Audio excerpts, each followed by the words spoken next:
morning! Good morning! Ay, grabe. Nandito ako sa farm. Kami ng asawa ko. Nagtulong ako sa kanya. Maglagay ng abono. Ay, grabe ba yan? Share ko lang. Ayun. Dito kasi ito. Bubulusin pa yan. Bubulusin. Kaya nabulo. Tapos lagyan ng ano, tawag to? Yung plastic. Doon tinaniman na. Dito lang. Ay, grabe, alam nyo. Dati, nung bago pa ako sa Korea. Iyak-iyak pa ako niyan. Yun yung asawa ko.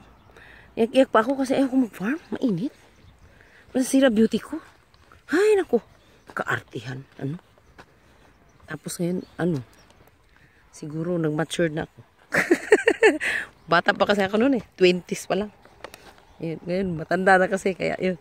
Basta accept mo lang. Ano mo lang. Iniwan na ako. Yun lang bahay namin. Malapit lang eh. Ay go. Ang nangyari sa asawa. Ya, baru kuya. Na, angka. Yuki sur kuya. Kuro kake. Kala niya sasakay ako eh.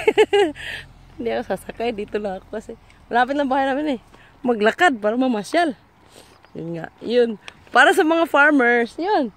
Basta. Apply mo lang. Ano? 3 important things. Acceptance. Understanding and consideration. Para makasurvive ka sa farm.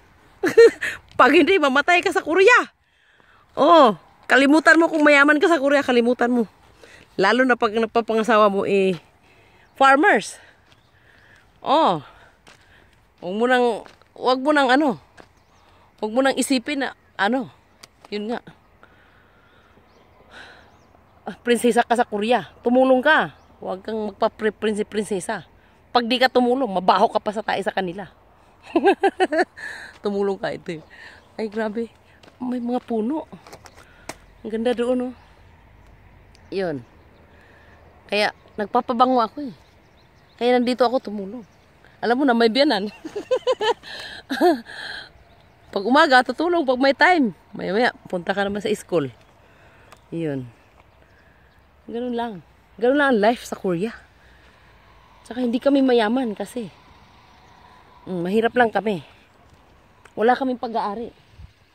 Yung asawa ko, mga lumad yan sila dito eh. Pero, wala kaming pag-aari, kami mag-asawa. Sampid lang kami ng mga biyanan ko. Kung mayroon nagmamayari, biyanan ko lang. Hindi kami. Yan. Pasyal tayo dito ha. Gusto mong pumasyal?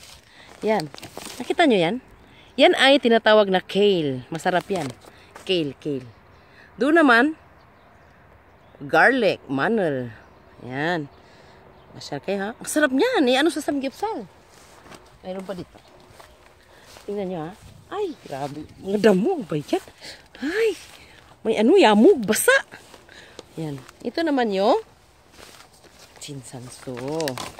Hindi mo na ako magpakita ngayon kasi mamaya na. Yan yung chinsanso. Ay, grabe. Ang sarap niyan. Chinsanso ng mga Koreans. Nandyan yan siya sa ilalim ng farmhouse. Yan, may kuryente yan siya. Kahit winter, nagtatanim sila. Yan lang po. I-share ko sa inyo. Pati yung mga bundok, i-share ko. Doon, mga bundok. Mga kahoy, mga damo. Alam niyo ito? Ito? Hilbas to sa amin sa Bisaya. Tinatawag na hilbas. Tapos ginagamot pag may gamot sa bukol. Pero dito sa Korea, kinakain nila to. Ang sarap nito. Kinakain nila yung gamot sa bukol. Yan lang po, bye-bye. Mga asawa ng mga farmers dyan, South Korea fighting. Aja, fighting. Bye. Bye. Ay, grabe. Tingnan nyo yan, oh. Tingnan nyo yan. May pa. May mga tubig-tubig. Ay, nabasa na ako. Ay, yun lang po. Bye-bye. Alis na nga ako. Punta na ako sa school. Tingnan nyo yung mga bundok.